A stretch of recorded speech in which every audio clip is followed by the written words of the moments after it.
Hey guys, this is Shannon with Nearly Organic Noshing, and today I am making cornbread. I have all of my ingredients laid out here and my recipe right here. This is one I pulled off Pinterest, made it a few times, absolutely love it. It's just a little bit sweet on account of the sugar that is in it, but I'll quickly go down the list. It calls for 1 egg, 1 cup of flour, 1 cup of cornmeal, 1 teaspoon of salt, 3 teaspoons of baking powder, 1/2 cup of sugar, 1/3 cup of oil, and 1 cup of milk. First thing I'm going to do is mix all of my dry ingredients, and then I'll add my wet in. My cast iron skillet is already warming up in my convection toaster oven, and as soon as I have everything mixed together, I'll pull that out and oil it up and add my ingredients in. But you can do this in like a 9x13 pan. You can do this in muffin tins. I just prefer doing it in cast iron. So let me go ahead and get this mixed up, and I'll take you along with me as I do. Okay guys, so the first thing on my list is 1 cup of all-purpose flour, and I have a 1/4 cup scoop in here. So let me just take my knife, do 1,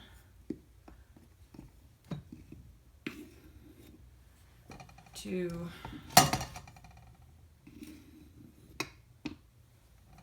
3,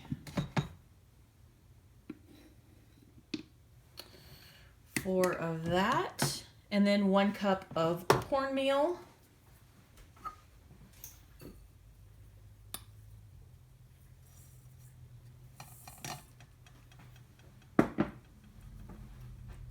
One teaspoon of salt,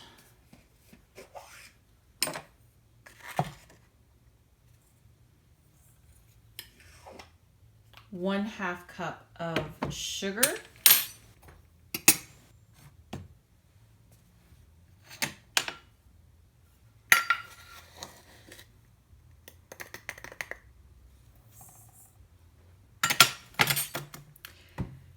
and I'm going to sift all of this together.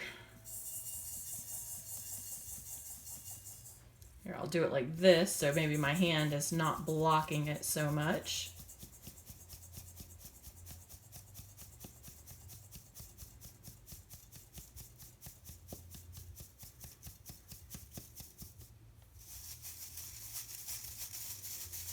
All right, now that that is all in there, then I'm going to go ahead and put my pan in the oven at 400 and let it start warming up just a little bit. It's just good to do that with cast iron before I put something cold in it, and it'll also be able to spray it with a little bit of coconut oil before I dump my cornbread in. Okay, so my oven is preheating. I'm doing this in my little small toaster convection oven because that's the only thing I really need to heat up tonight, and I don't like to use my big oven if I don't need it. So I have my dry mixture here, and I'm going to go ahead and add in my 1/3 cup of oil. And I usually take big containers I buy in bulk and put them into smaller containers. So this is just plain vegetable oil. So I'm going to put a 1/3 cup. I don't usually cook with vegetable oil, at least not when I stir fry or anything like that. So I don't use vegetable oil very much. So I'm going to put 1/3 cup of that in here. And then 1 cup of milk.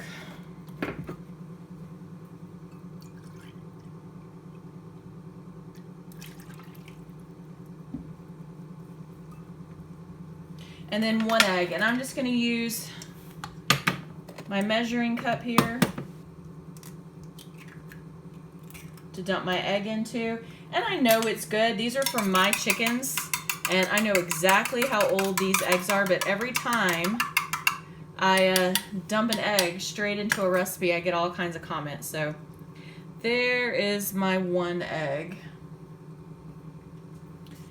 And now I am just gonna blend this well until everything is all incorporated.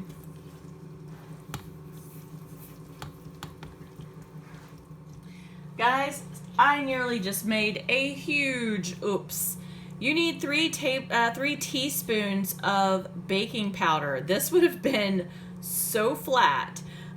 So I had started stirring and realized, I left something out here. So I'm going to go ahead and add my 3 teaspoons of baking powder in here.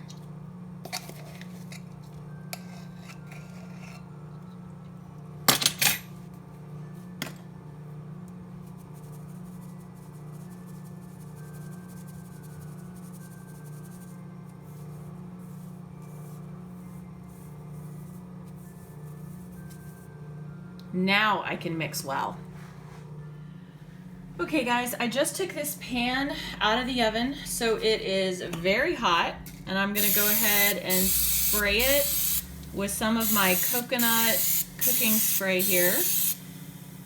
And then I'm also going to spray my measuring cup. It'll just come out a little bit easier.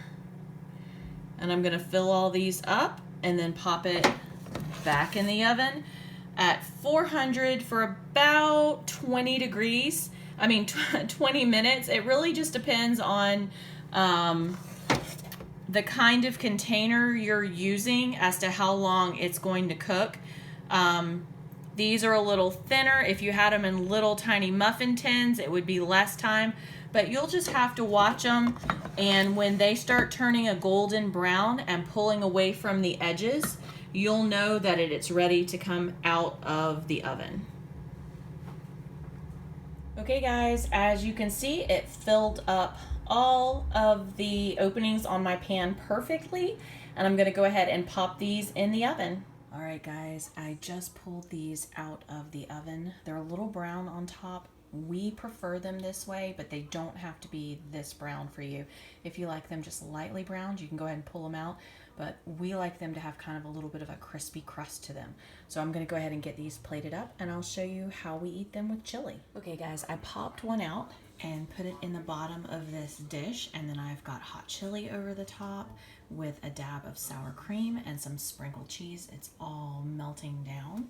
And then I just sliced up some hard-boiled eggs that we had, and I made a guava fruit salad on the side. And this is gonna be our dinner tonight. All right guys, I hope you enjoyed the video. And if you have any comments, please leave them down below. And don't forget to subscribe if you'd like more videos like this. Have a great night.